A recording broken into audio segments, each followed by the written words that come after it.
Winston Churchill once said, "The farther backward you can look, the farther forward you will see." In this ever-changing pandemic of COVID-19, it is crucial to reflect upon the challenges we've overcome and to accurately predict the future of the post-corona generation. Massive aspects have altered in the lives of many.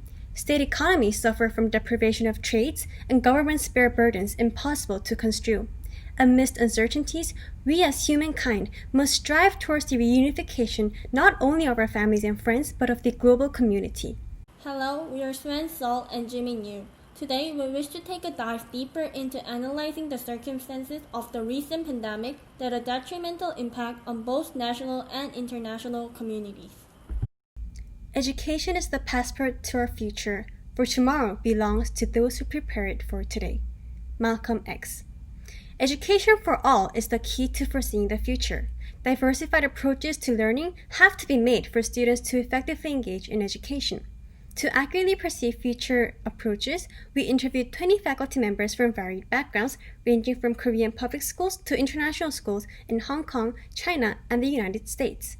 By this means, we gained insight into ways of education for the post-corona generations. The post-corona generation will have drastically different school days. To decrease the risk of transmissions, close face covering will be mandatory. Screening systems for COVID-19 related symptoms will take before entering the campus, and testing methods will be readily available with the school. Cafeterias will no longer have lengthy lines of giddy students, as students will be required to bring home-packed lunches, eating amongst transparent dividers. Teachers will take caution roaming around the classroom, remaining at a 2-meter distance from the students. Children in their early years are barely susceptible to staring at the screen for 6 hours a day. Doing so will not only have detrimental effects on their health and wellness, but children are incapable of such prolonged attention spans.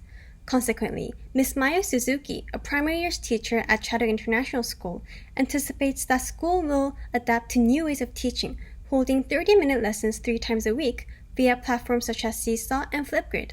These platforms will allow student collaborative presentations and active discussions, minimizing the effects of distant learning. Mr. Brian Weeman, a specialist in primary education, concurs Ms. Suzuki's conjecture, stating that platforms such as Zoom, Google Hangouts, Noodles, and Pluralsight will rise in their existence. Teachers in academic subjects also face difficulties amidst the effects of the pandemic. Mr. Craig Tilley, a high school science teacher at a Chinese international school, stated covering content wouldn't be a challenge. Rather, he believes taking exams under academically honest circumstances is a predominant obstacle.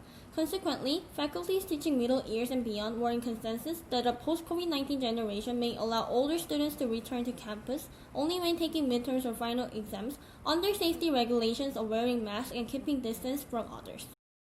Hereby, what is it that we strive for to decipher a way through this pandemic? As individuals, we must remain hardworking and tolerant, be the best we can under given circumstances, and be flexible with uncertainties. As a society, we must be faithful and patient. Trust that the frontline workers are making progress and understand that all are seeking to tackle the pandemic. As an international community, we must be resourceful and adventurous, recognizing and suggesting solutions to emerging obstacles, aspiring a safe world for all. As Barack Obama once said, "Change will not come if we wait for some other person or some other time. We are the ones we've been waiting for. We are the change that we seek."